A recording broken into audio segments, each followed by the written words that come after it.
I can't wait to dig into this. So please, can we get hero shots, guys? Because I need to dig in. This is behind the scenes. Oh, it is actually behind the scenes. I didn't see you recording. My job's so hard. Just get to eat delicious food all day. Cheers. Yeah, I'm all right, Bab. How am ya? I'm Poppy O'Toole and I'm here with good food and I'm smart cooking smart, cook smart, with some delicious recipes. And this is my take on the viral potato crusted quiche. Yes, you heard it right. Ditch the pastry, stick with potatoes. And that's what I'm all about because I absolutely adore potatoes. They're humble ingredients and you can make a show-stopping, budget-friendly, delicious extravaganza. Let me start it all off for you. So you're gonna need a pie or cake tin or pie dish that's around 9 inches. Now, you're gonna wanna grease this bad boy up with a little bit of butter. I have been very prepared and I've got some leftover boiled baby potatoes. I don't know when I've ever had leftover potatoes, but today I do have leftover potatoes. So these were boiled for around 20 minutes.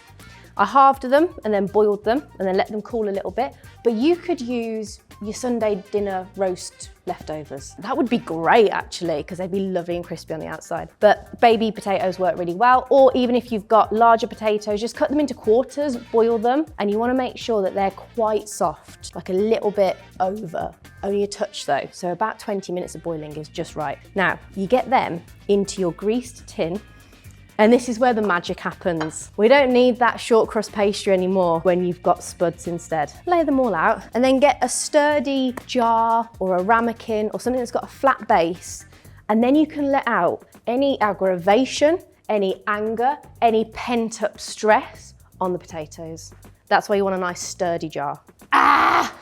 And you're gonna squash them into the base of the tin. As much as you might want to be, and I said it, take your anger out on it, you don't want to completely pulverize them because we don't want mash, we just want them crushed so that they kind of stick together.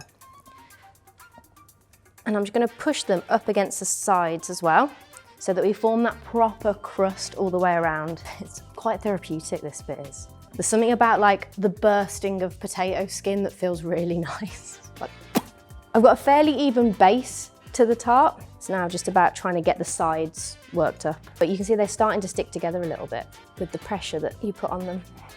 Lovely. That I'm happy with. So set that to the side for a little minute. For my take on this viral dish, I'm going for that kind of American baked potato flavour. So we've got bacon lardons, which I've crisped up really nicely here. Nice and crispy bacon lardons. We've got some sour cream, we've got mustard, and you need a bit of spring onion as well, because that is, I don't know, there's something about an American baked potato that they need spring onion on, and it really works. So just get them sliced. Lovely. I'm gonna save the green ends because they're gonna become my garnish a little bit later. So this is where it's really simple. All you need is some eggs. Gorgeous eggs. Then double cream. You could use an alternative as well. You could use a bit of milk in there if you don't want to use full double cream the whole way through. I've also got some sour cream, our delicious bacon lardons, but I'm going to save just a few, a small handful as well, to sprinkle over at the end once everything's done, so that people can see what is in the quiche itself. Got some chopped chives, some American mustard, so the proper vibrant stuff. Some grated mozzarella. If you don't have grated mozzarella, you could use some grated cheddar, you could use a little bit of Parmesan if you wanted to, but the mozzarella again just feels like that American kind of vibe. It just fits in with it. Got our spring onions, and then plenty of salt and pepper. Lovely jubbly. Give that all a good mix so it's evenly distributed. And there's so many different things you could do. If you didn't want to add bacon, or if you didn't have it, you could use ham, you could use sausage, you could use vegetarian alternatives, you could do mushrooms or tomatoes or spinach. You know, there's a lot of different things you can put in a quiche. And what's great about it, what one of my favorite things is, and I know that I am biased towards the potato because I'm the potato queen, but instead of having pastry, which if you shop bought it, it's kind of like highly processed, unless you're making it yourself. But you've got like a whole food. A potato is just a whole food and you're just boiling it so you know exactly what's in it and there's nothing added to it.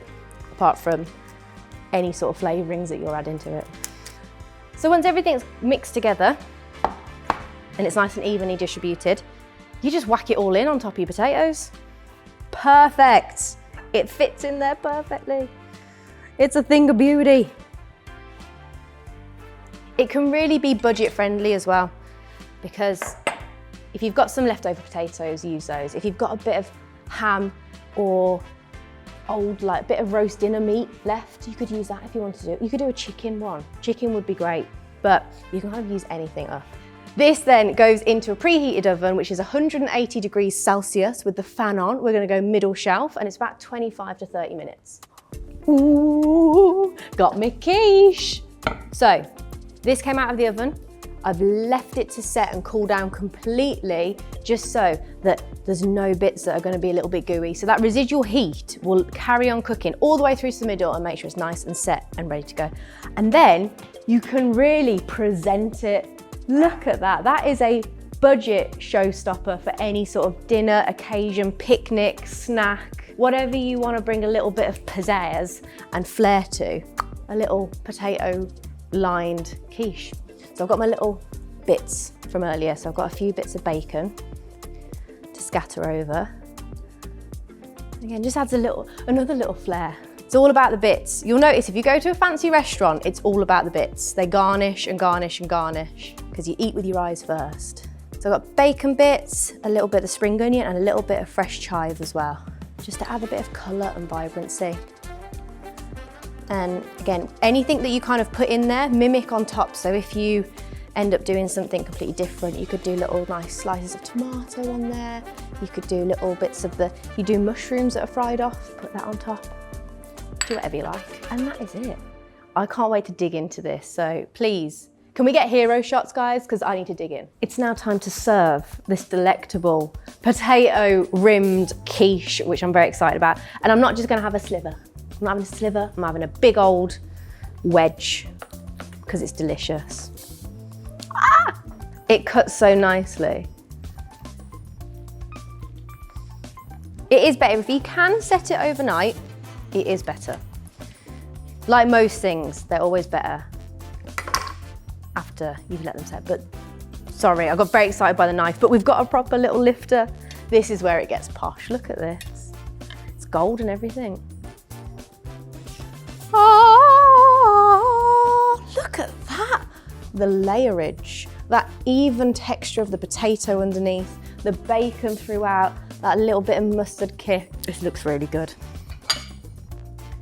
I'm always surprised when my recipes look this good. I don't know why, I should be used to it by now. My job's so hard. Just get to eat delicious food all day. Cheers, that's quite a large mouthful. Hang on, I've got to talk at the same time. Let's just be.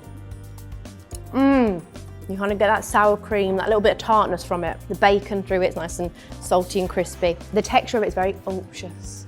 It's like silky smooth. And then you get this lovely kind of slightly crispy potato because it's been baked. You kind of get a bit of an edge on it, which is delicious. Any dinner party, especially in the summer when it's a bit hotter and you don't want to serve really warm food, this would be a showstopper. And it's cheap and easy. Remember, if you want any more Cook Smart recipes or ideas, you can head over to the Good Food website and also the Good Food app. And if you like one pot and potatoes or anything like that, you can head over to me as well and find my new book.